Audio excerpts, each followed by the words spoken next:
And we will make America great again.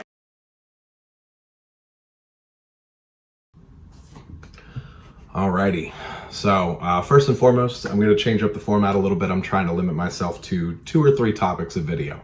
The 24-hour news cycle happens quickly. If I'm only pushing out a video every week or two, I tend to get a little bit behind. So if I would like to make an effort to make more videos, I got to be a little bit more concise. So for everybody that says that I'm too long-winded and wordy, you are welcome.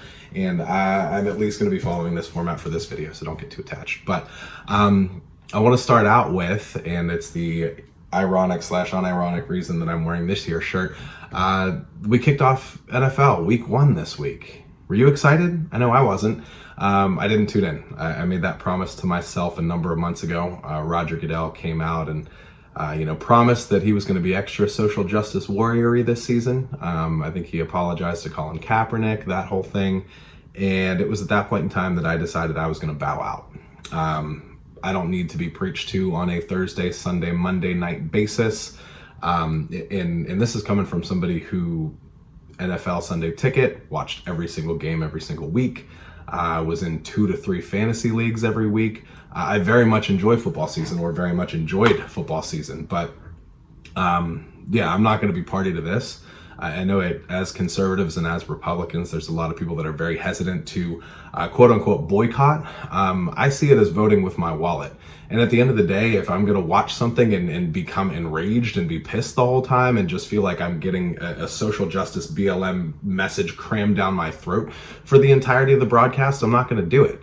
If I'm not enjoying myself, if I don't enjoy your product, if I don't enjoy your messaging, I can walk away. And I did. And what I've been wondering in the lead up to opening week was, is there anybody else out there that's like me? I've got a lot of friends that are on varying parts of the political spectrum. I've got a lot of friends that have varying levels of attachment to the NFL. I do know a couple people that were, sharing my same train of thought and just didn't want to be a part of it. Turns out there's a lot more of us, and that is super exciting to me. The one thing I did plug into during this weekend and in the past couple of days was not the scores, was not the stats, but it was the viewership. And Thursday, varying reports came out. It started somewhere around 18% year-to-date drop from Thursday night. And I think now it's leveled out somewhere around 12. I think that they brought in the commercial venues as far as restaurants and bars and factored in that viewership, perhaps added in the mobile viewership. Still 12 points between opening week 2019 and opening week 2020 is massive. And when you factor in the fact that we're in the middle of a global pandemic and there's people in just about every blue state in the United States who have nothing else to do but sit on the couch and watch football, I think that that's going to be a little bit troubling. If you're reading the articles, there are people that are trying to justify this, saying, hey, listen, there was no preseason this year. There was no lead up. There was no excitement, no build up. There's people that are saying, basketball playoffs are still going on. Nobody watches basketball anymore. The hockey Stanley Cup finals are still on. I get it. There's a little bit more competition. So we're going to need a little bit of a larger sample size before we start pounding our chests and saying we did it. That takes me to Sunday Night Football. First off, I think that they got rid of the anthem for Sunday night. I don't know. The NFL's so freaking stupid at this point in time. Sunday Night Football ratings were down anywhere between 28 and 20% from the articles that I was able to read. A 12-point drop, like I said, they can try to find some way to justify that. A 20-plus point drop is going to make some waves. So I really hope that we can keep that kind of thing up, because that's the only way that this is going to change. I myself, I can't watch a single game because I miss football and I will get sucked back in. I've committed to myself that I'm not going to do it. But if the tide changes, if Roger Goodell comes back out and makes another apology and apologizes to me, I'll come back in.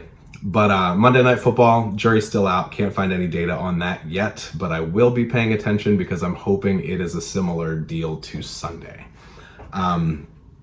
It's just, the funniest part is at the end of the day, you got Colin Kaepernick and a couple other agitators, ex-NFL agitators, who are coming out and saying that what the NFL did this opening week isn't enough.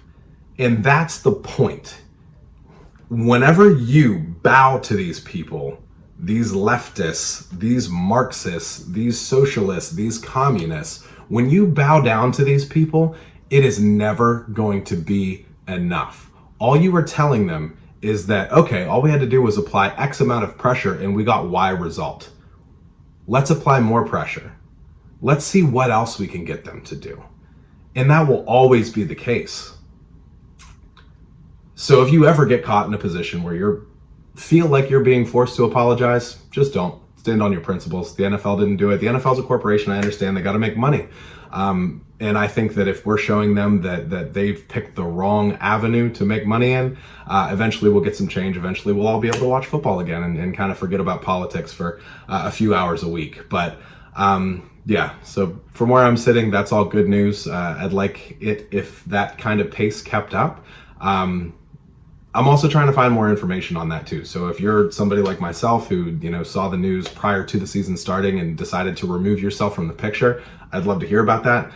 If you're an individual who watched over this past week and whatever the results of that were, you liked it, you loved it, you didn't like it, drop a comment. I'd love to hear about that because I'd really like to kind of get a better pulse than what I have.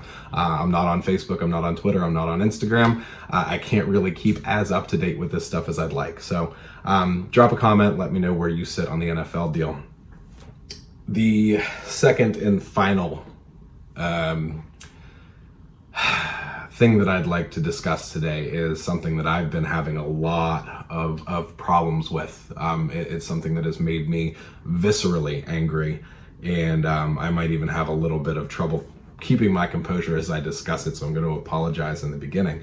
Over the weekend in LA, I believe everybody has seen the videos and the photos at this point in time, but there was an individual, 28 to 30-year-old black man who walked up to an LA County Sheriff's vehicle and fired, 5 to 10 shots in the window point blank, hit both of the deputies that were in the car, 31-year-old mother of a 6-year-old boy, 24-year-old. They were both rookies. They graduated from the academy 14 months ago. The female deputy was shot in the jaw and still proceeded to call out to dispatch and render aid to the 24-year-old male who was shot in the forehead. I believe that the tourniquet that she applied to the 24-year-old is actually being accounted for saving that man's life. So first and foremost, bravo to that female deputy. She showed tremendous courage and really presence of mind to be able to not only make the call whenever her jaw had literally been shot through, but to also render aid to her partner there. From what I know, they both made it out of surgery. Obviously, they were both shot in the face. They also had shots to various extremities. I don't know if that's arms, legs. There's going to be a lot of rehab, but it looks like they're going to be okay. And thank God for that, because this is a disaster. And this is a disaster that was 100% brought upon by the mainstream media. And they're culpable.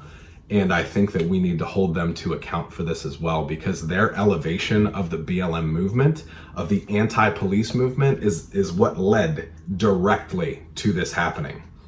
I believe a few years ago, there was a BLM activist who shot the 6 sheriffs in Dallas.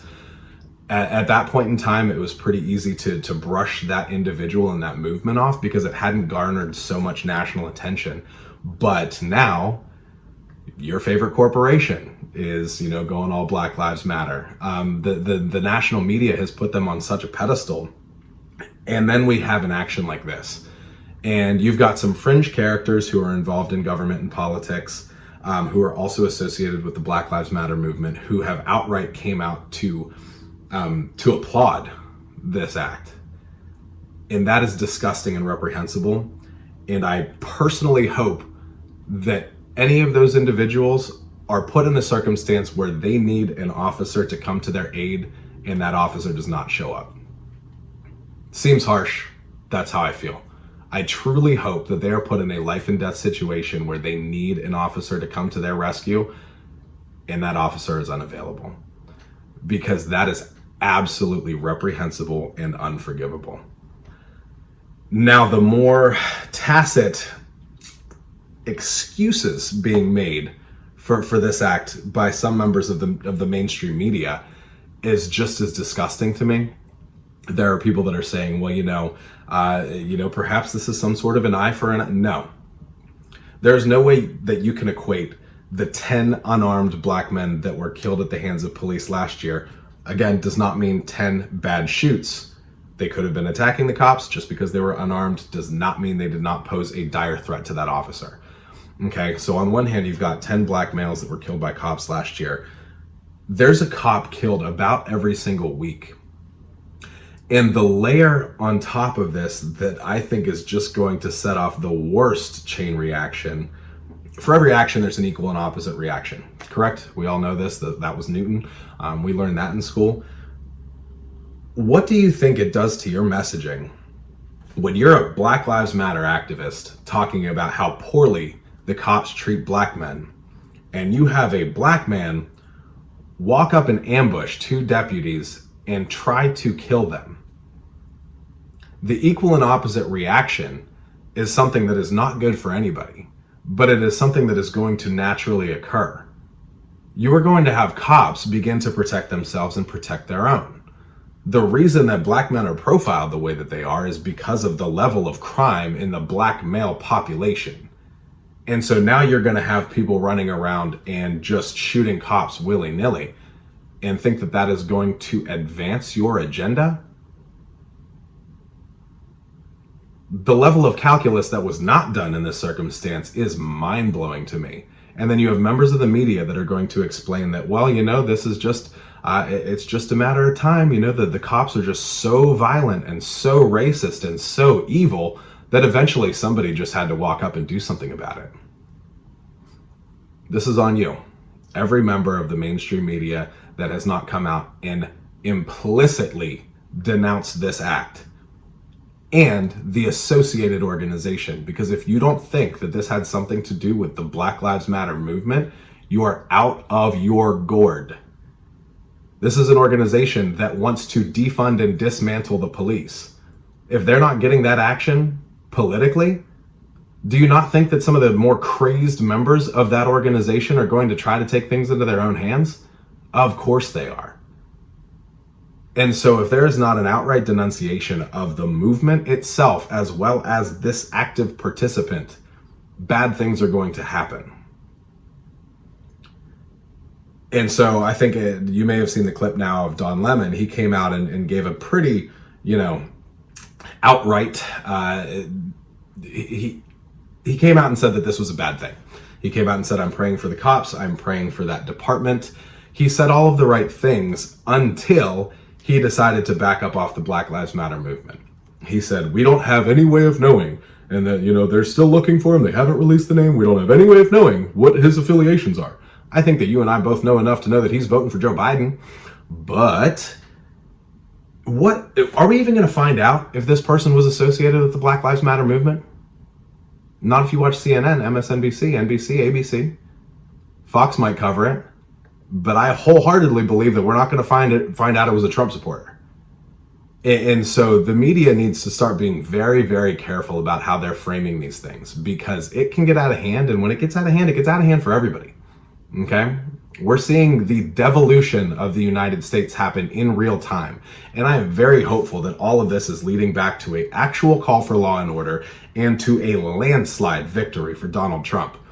Because I think that it's going to take a landslide for this culture to actually shift, for the Democrats to actually shed this weight in this disgusting cesspool that is BLM. I think that it's going to take an actual landslide for Donald Trump for them to see that this was not politically advantageous for them. Because the only thing that matters to a Democrat is what is politically advantageous. So without an absolute, outright ass beating by Donald Trump, things are going to get worse before they get better. But regardless, the media really needs to start lowering the level of discourse in this country, not inflaming it.